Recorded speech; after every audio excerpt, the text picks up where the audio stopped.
An iron-handed despotism. That was a warning from one of the most influential anti-federalist essays against ratification of the Constitution.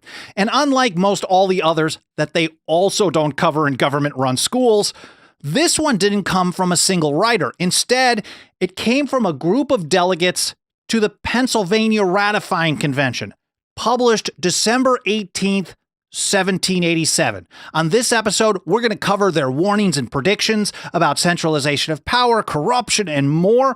And I think you will see, like I do, that many of them sound eerily familiar today. But make sure to stick around to the end, because we're also going to do a bit of a dive into what they considered to be Federalist dirty tricks to suppress the voices of the opposition and push the process through quickly. But first of all, before getting to that, welcome, and thank you for joining me here on the path to liberty. My name is Michael Bolden with the 10th Amendment Center, and this is the show for Wednesday, December 18th, 2024. Now, on December 12th, 1787, Pennsylvania became the second state to ratify the Constitution. It was approved by a vote of 46 to 23. Not really that close at all. But the debate was actually far more contentious, and the opposition was far more fierce than that lopsided vote title might suggest.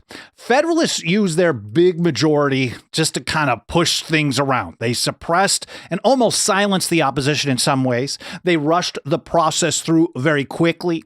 They prevented the Anti-Federalists from even having their objections included in the official minutes when they were finally published, or their proposed amendments. They proposed like 14 of them in any official record.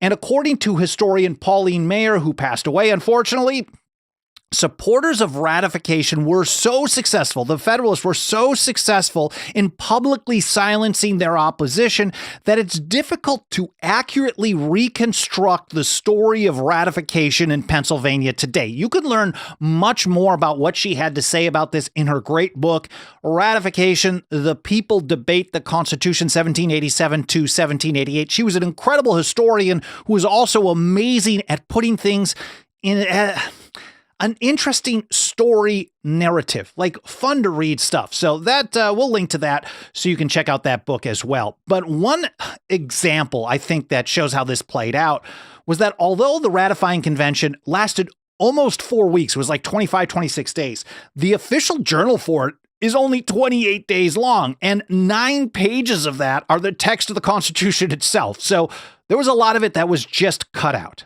Anyway, so December 18th, 1787, the Pennsylvania Packet and Daily Advertiser published the Dissent of the Minority of the Pennsylvania Convention. This was signed by 21 of the 23 Anti-Federalists. I should point out, as I do usually when I'm discussing these debates, the terms Anti-Federalist and Federalist were really terms of propaganda, terms of art. The Anti-Federalists were actually in favor of much more federalism and decentralization than the Federalists, who wanted a more energetic, or what they called a high-toned system.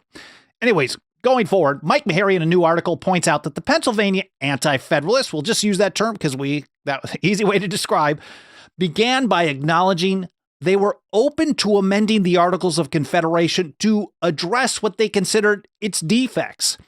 However, Mike writes, they also made the case that the Philadelphia Convention that summer exceeded its authority by drafting an entirely new convention rather than just revising the articles. Now, mind you, all of their points, there is another side to it. I'm not going to get into the counterpoint of all this. I just want you to understand where they were coming from. And if you're really interested in learning more, of course, you could read the other side of this. James Wilson, some of the other Federalists.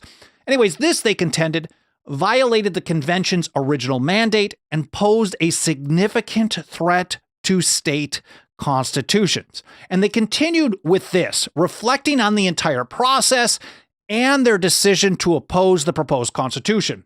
Thus situated, they wrote, we entered on the examination of the proposed system of government and found it to be such as we could not adopt without, as we conceived, surrendering up your dearest rights.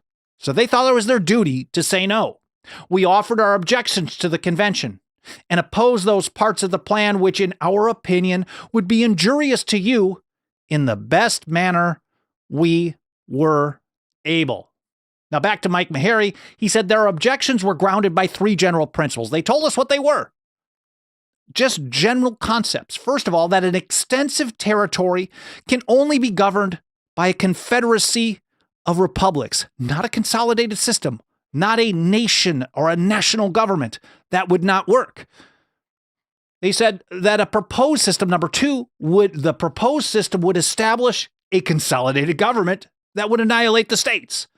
And number three, that even if it was possible to govern what they called so extensive a territory on what they called a plan of consolidated government consistent with the principles of liberty, even if all the other stuff that they understood, these maxims about the structure of government over time throughout history, even if all of that were wrong and it were possible to have a large government and a single government over a large territory and still be based on the principles of liberty, the Constitution as presented, Mike writes, was, as they put it, not calculated to attain that object. Instead, they predicted it would produce a despotism, not, as they said, by the usual gradations, but with the celerity that has hitherto only attended revolutions affected by the sword. Now, their greatest concern in everything on this was consolidation or centralization of power. They said, in short, consolidation pervades the whole Constitution. It begins with an enunciation that such was the intention. You may be familiar with Patrick Henry's famous line in the Virginia Ratifying Convention the following June, 1788, where he said, "Who authorized them to speak, we the people, instead of we the states?" And this is a precursor to that. They said the preamble begins with the words, "We the people of the United States," which is the style of a compact between individuals entering into a state of society and not that of a confederation of states. So you're creating a national system, they said, just by using that.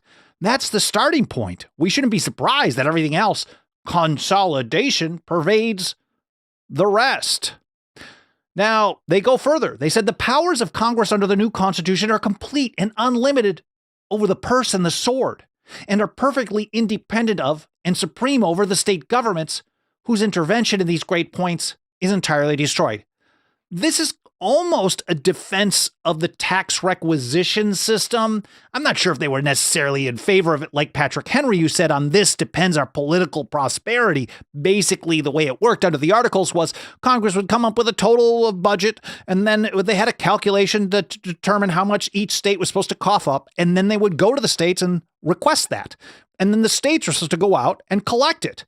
And that would be the state intervention in one of those great points, the purse and also the sword. Now, Meharry also pointed out that the judiciary was way too powerful, and that it was, and man, that was well over a century before the incorporation doctrine, really. And Meharry says they specifically objected to Congress's power to determine the types of cases federal courts could hear, warning that by legal ingenuity, they may be extended to every case and thus absorb the state judiciaries. I think they pretty much called it, and this is before the incorporation doctrine, because basically anything and everything turns into a federal case. What's the point of the state courts other than to, in essence, just do what the federal courts say or be a kind of a roadblock or a bump in the road on the way to a federal court case? That's a side note. Mike says they even went so far as to claim this power, the judicial department, in and of itself, was enough to produce the dreaded consolidation. And they wrote, "We do not hesitate to pronounce that this power, unaided by the legislative, would effect a consolidation of the states under one government." So their view was the original structure of the judicial branch in and of itself was going to create a consolidated system, a despotism, and the destruction of liberty. And they repeatedly argued in favor of a clear line in the sand between delegated and reserve powers, precursor to the 10th Amendment. These are real 10th Amendment people here. They said, "We apprehend that two coordinate sovereignties would be a solecism in politics. That therefore, as there is no line of distinction drawn between the general and state governments, as the sphere of their jurisdiction is undefined," mind you, the original Constitution prior to the Bill of Rights did not have a line in the sand that said these are delegated and reserved powers. Of course, Federalists in Pennsylvania, like James Wilson, said, well, the whole system is just what's been delegated to it. But they pointed out, like, why not just say that? The fact that it's not there is problematic. Patrick Henry later said, well, you're just leaving this to implication. We have to trust that that's how they're going to read things. Anyways, it would be contrary to the nature of things that both should exist, they write.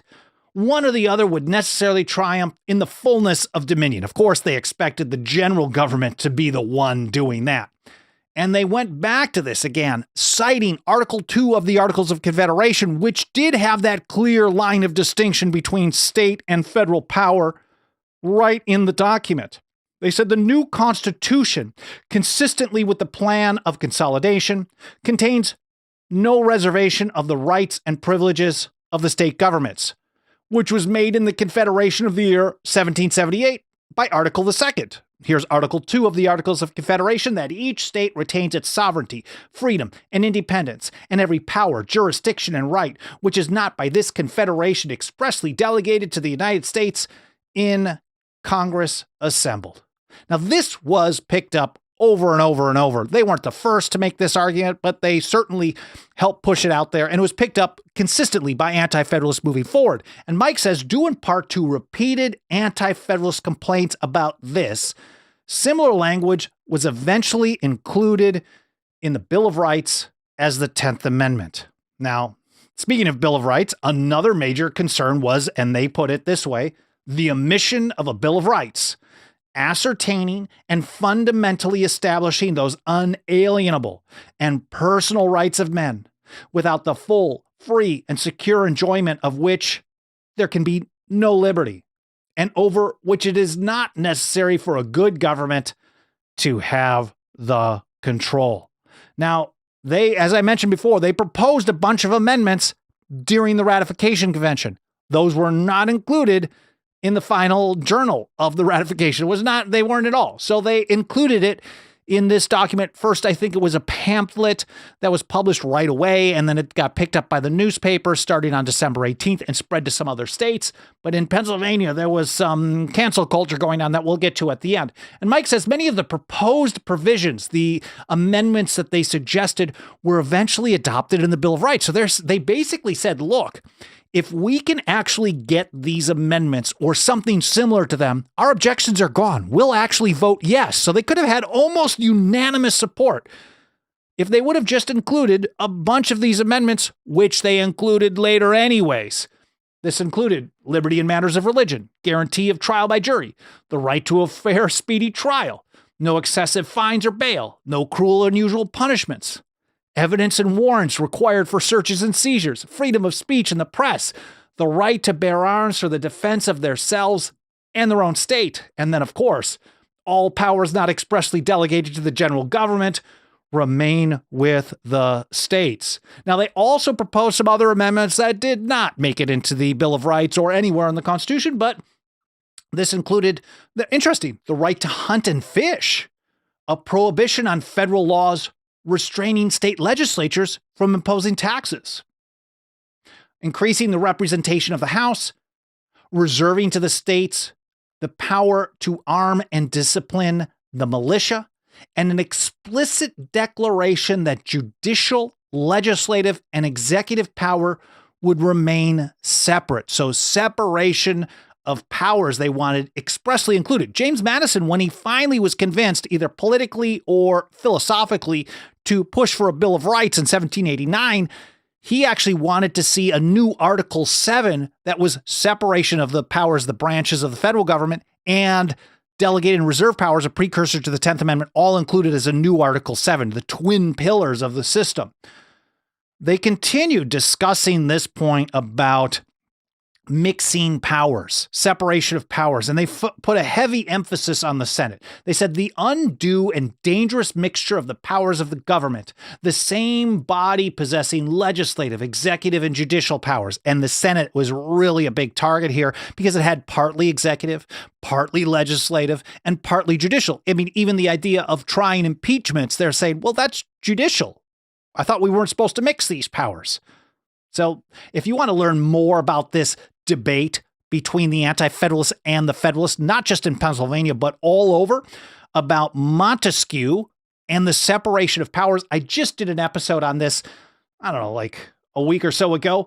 That'll be linked to in the show notes over at 10thamendmentcenter.com/path to liberty. It's all spelled out. Alan Mosley organizes a blog post for every episode.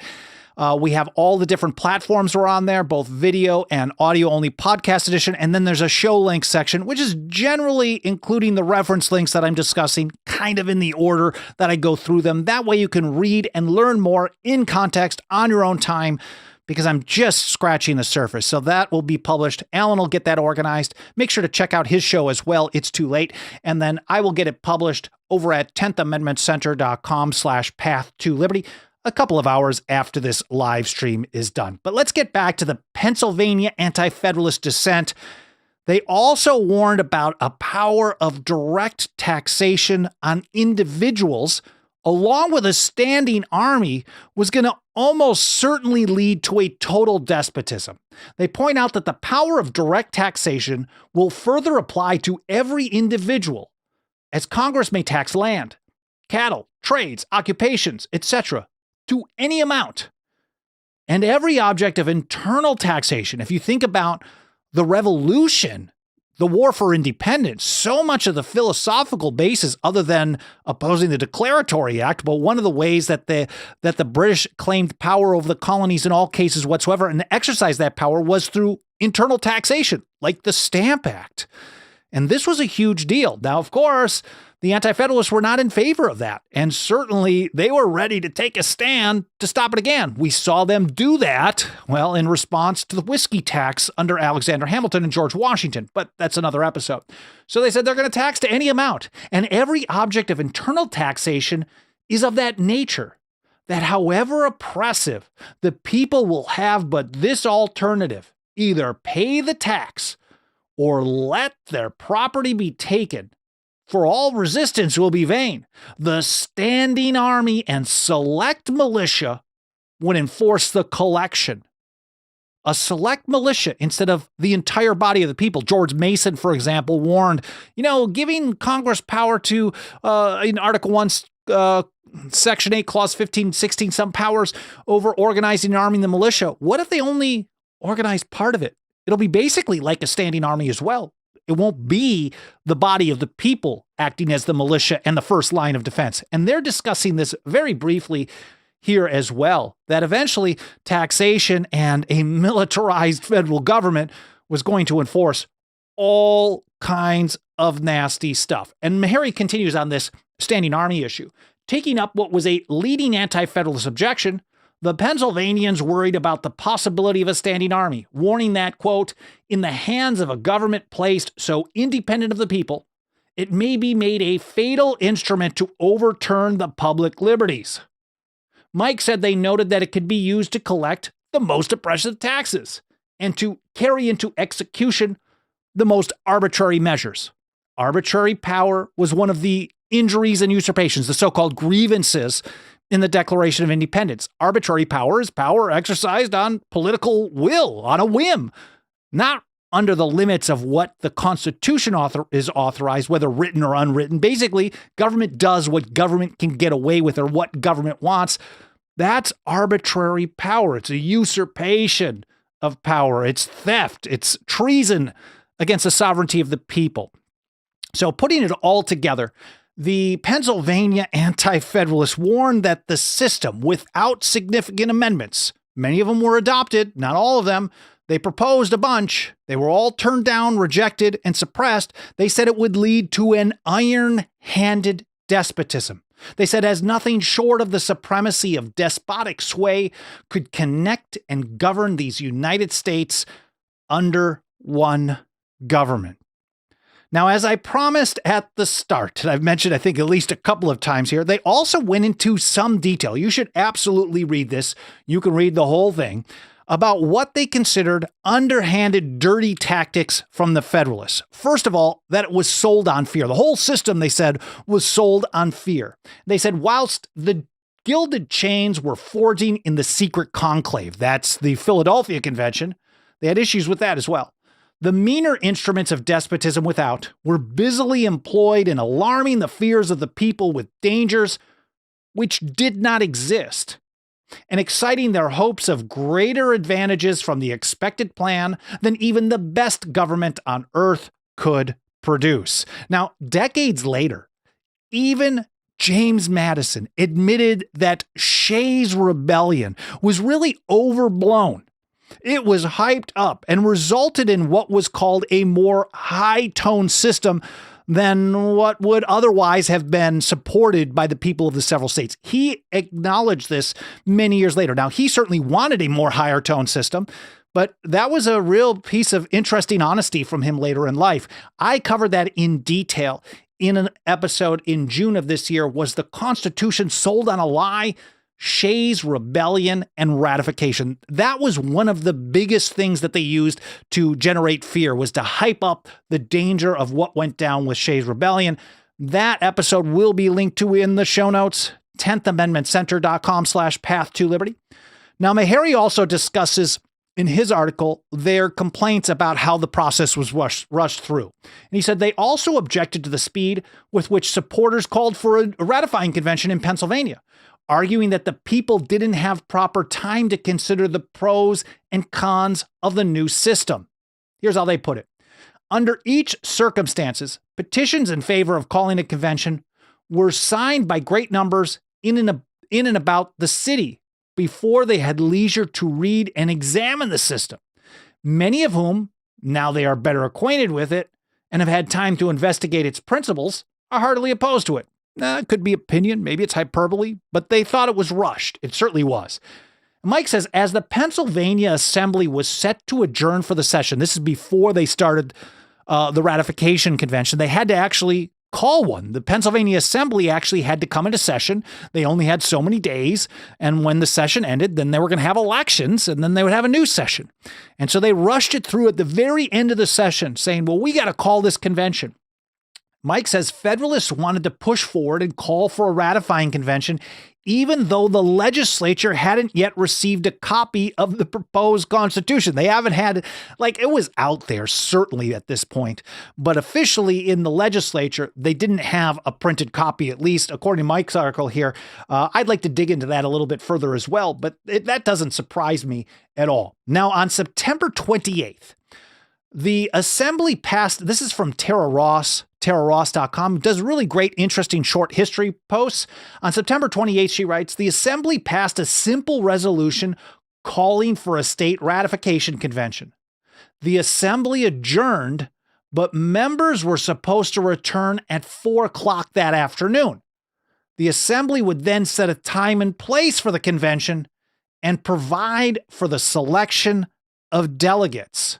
But, and here's the caveat, here's an interesting, maybe a dirty trick by the Anti-Federalists, because the opponents of the Constitution, the Anti-Federalists, didn't come back that afternoon. So there wasn't a quorum and the convention couldn't be scheduled. And here from Concordia University, they point out with that, the Assembly adjourned until 9:30 a.m. the next morning, Saturday, September 29th.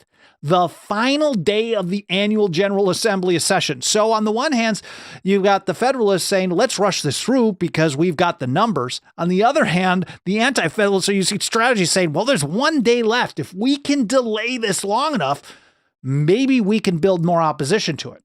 In the meantime, they write, partisans on both sides filled the streets and taverns, disputing as much about the process as the Constitution itself.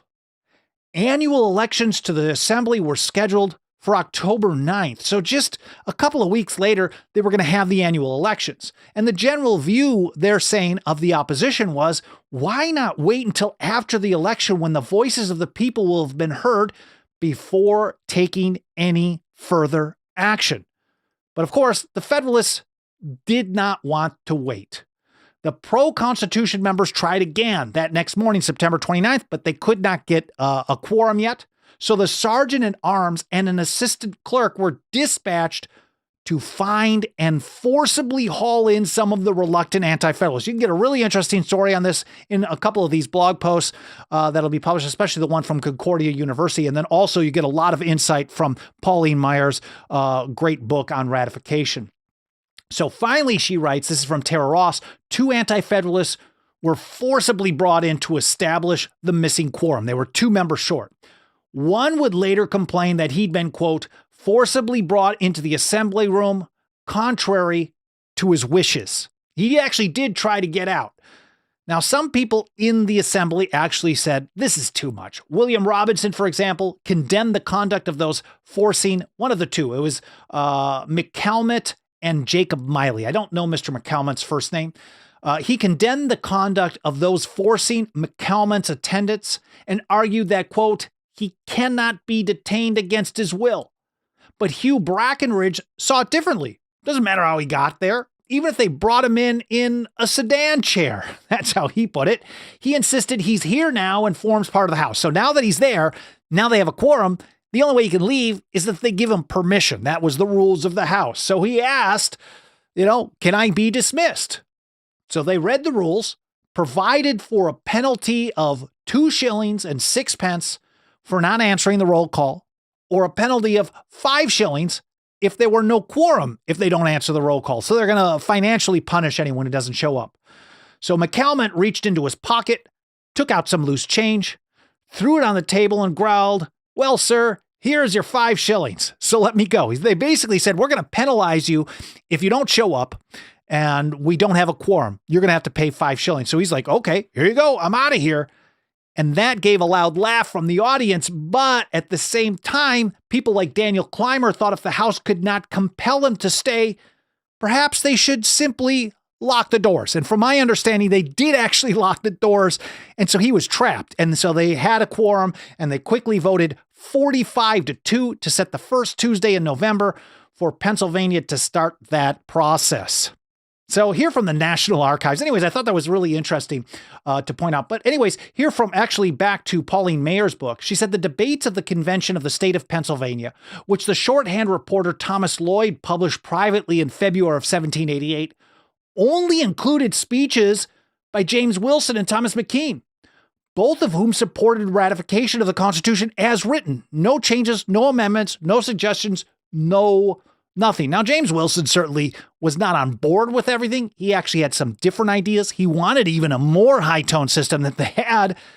But so the debates originally published just only included one side of 2 of the leading supporters and none of the opposition.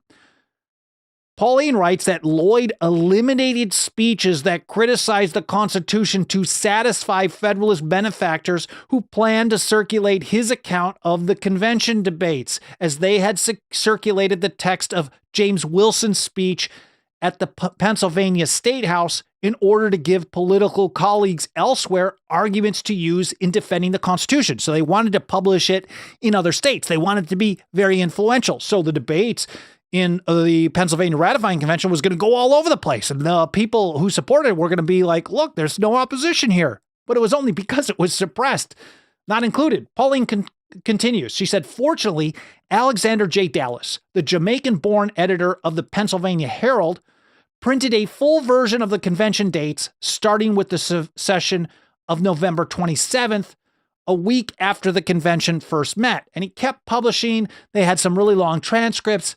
But then he got fired. He lost his job. William Spotswood, she wrote, the Herald's owner, fired him after 100 Federalists who apparently decided that his publication of these anti-Federalist speeches was increasing opposition to the Constitution, canceled their subscriptions. It sounds pretty familiar. We talk about cancel culture today, but this was very prominent during the ratification debates in Pennsylvania. Of course, you can read more about that. Those are some examples of how these things were suppressed in Pennsylvania, and it actually almost cost them ratification elsewhere. They had to back down from that really aggressive approach. Here from the National Archives, the vote for ratification in Pennsylvania did not end the rancor and bitterness. In fact, it was probably the only state where after the ratification debate, the ratification vote went through, things subsided in all the other states. There it actually got worse. Benjamin Franklin declared that scurrilous articles in the press were giving the impression that Pennsylvania was, quote, peopled by a set of the most unprincipled, wicked, rascally, and quarrelsome scoundrels upon the face of the globe. Now, Franklin was in favor of the Constitution. He didn't agree with everything. He was not an anti-federalist. He wasn't a pure federalist either, but he's still saying, like, look, all this crazy stuff going on in the press makes us look really bad.